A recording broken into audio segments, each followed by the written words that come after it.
જય સ્વામિનારાયણ ખેડૂત મિત્રો, ફરી વખત આપણે ડોગરના પ્લોટમાં આવી ગયા છે. તમે ખેડૂતની દશા જોઈ શકો છો. કાલે ડોગા કાઢી છે, મશીનથી ડોગા કાઢી, અને આજે વરસાદ ચાલુ થઈ ગયો. તમે જોઈ શકો છો આ રીતની ઢોકીને રેડી કરી છે. ખેડૂતની માથી દશા બેઠી છે આ રીતની. આ જ ખેતર પર તમાકુમાં વરસાદ પડ્યો તો આ વર્ષે ડોગરમાં પણ આ રીતનો વરસાદ પડ્યો. તમે જોઈ શકો છો આ બધી ડોગર 2 દિવસમાં કાઢી છે. બધાની ડોગર ખેતરમાં પડી છે.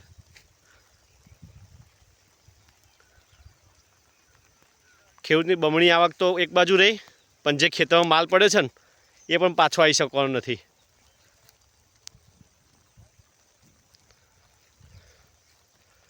કુદરત આગળ ખેડૂત લાચાર છે. તમે જોઈ શકો છો. ઘેર પાક્યું તો આપણું, ના પાક્યું તો બરાબર. આવી વિડીયો લાઈક કરો, શેર કરો, સબસ્ક્રાઈબ કરો. ધન્યવાદ.